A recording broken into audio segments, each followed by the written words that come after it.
की सहेली कहती है, तू दिखने में कितनी अजीब सी है, लेकिन मैं जानती हूँ हम सब में सबसे अच्छी शादी तो तेरी ही होगी। तेरे पापा अमीर जो है।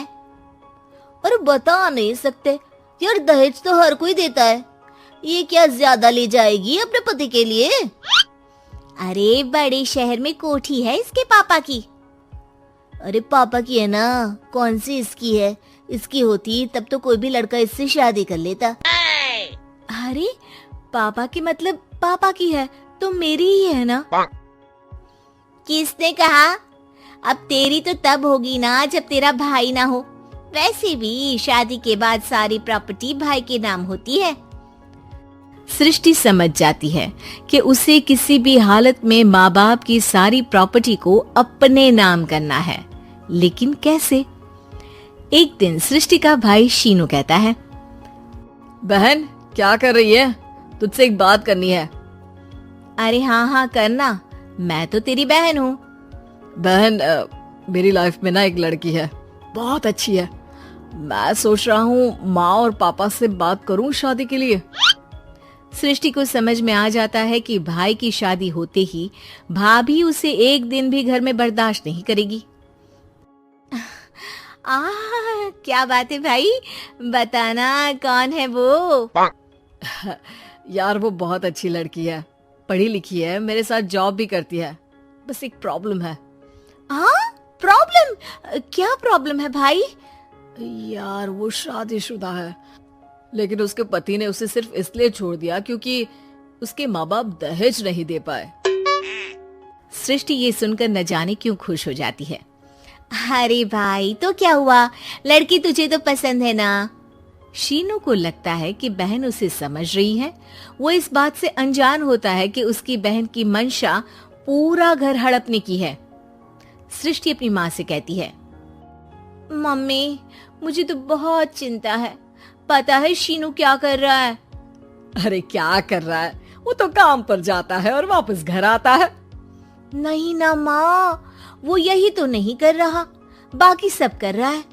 आपको पता है उससे प्यार है, और वो भी एक शादीशुदा लड़की से। ये क्या हो गया? मैं सोसाइटी में क्या मुंह दिखाऊंगी? अरे तेरे पापा तो यही कहेंगे कि मैंने ही उसे बिगाड़ दिया है। माँ देखो, मेरी बात मानो, पापा पर भी विश्वास करने की जरूरत नहीं है। अब आप ही बताओ, पापा इतनी देर घर के बाहर रहते हैं क्यों? बोलो। अरे बेटा वो तो नौकरी करते हैं ना। तू बहुत भोली है माँ, पापा का ऑफिस तो 7 बजे खत्म हो जाता है, लेकिन देखो कितनी देर से आते हैं। अरे नहीं बेटा, ऐसी कोई बात नहीं है। सृष्टि माँ को एक औरत से बात करते पिता की फोटो दिखाती है। देखो माँ कैसे हैं पापा, मैं ना कहती थी कि पापा सही नहीं है। मैं तेरे पापा से बात करूंगी, दे फोटो मुझे। ओ माँ, वो तो डिलीट हो गई। लेकिन चल, तूने तो देख लिया ना, पापा से बाद में बात कर लेना, और हाँ मेरा नाम बिल्कुल मत लेना। हाँ माँ। अब क्या था, सृष्टि के माँ और पिता के बीच झगड़ा होना शुरू हो जाता है। सृष्टि के मन में क्या चल रहा था कोई नहीं जानता था। एक दिन, माँ सृष्टि के लिए एक लड़का देखा है, वो लोग शाम को उसे देखने आने वाले हैं। और हाँ माँ, एक खुशखबरी, मैं और पापा मिलकर एक नया बिजनेस ट्राई कर रहे हैं। शाम को लड़का आता है, सांवले रंग का। सृष्टि को तो बिल्कुल भी पसंद नहीं आता। लड़की की माँ कहती है, लड़की का चेहरा तो कोई खास नहीं, लेकिन अगर मेरे बेटे को आप लोग सेटल कर दें तो मैं उसकी शादी आपकी बेटी से करवा दूं। सृष्टि को लड़का बिल्कुल पसंद नहीं था। उसे भाई पर गुस्सा आ जाता है।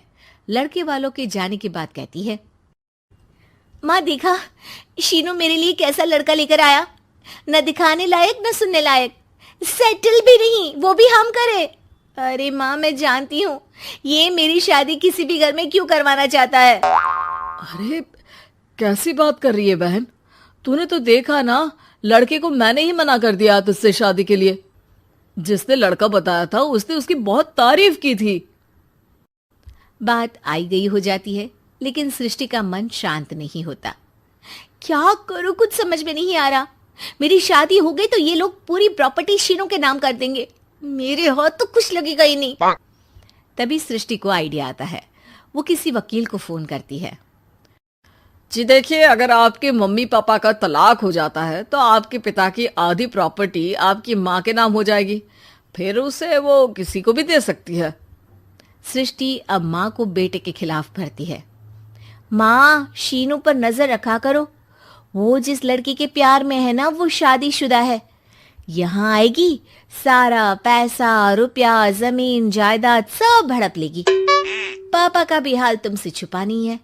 ऐसा ना हो कि मैं और आप एक दिन सड़क पर भीख मांगे। हे भगवान, मैं तो जीते जी मर जाऊंगी अगर ऐसा हो गया तो। ऐसा हो गया नहीं माँ, ऐसा ही होगा। अभी समय है, आगे का सोच लो।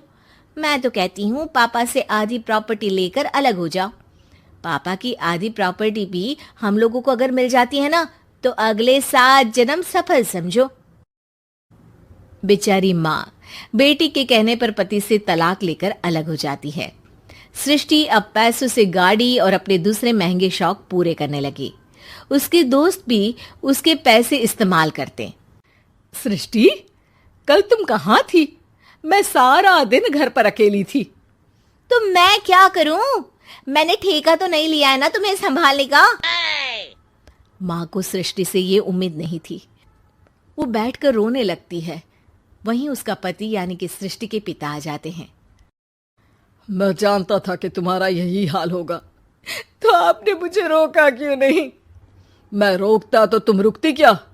सृष्टि के कहने पर तुमने मुझ पर, अपने बेटे पर शक किया, लेकिन तुम ये भूल गई कि कैसे हम दोनों ने मिलकर जीवन में इतना सब खड़ा किया।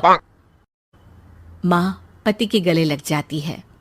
मुझे माफ कर दीजिए, मैंने आपकी कमाई का एक बड़ा हिस्सा गवा दिया।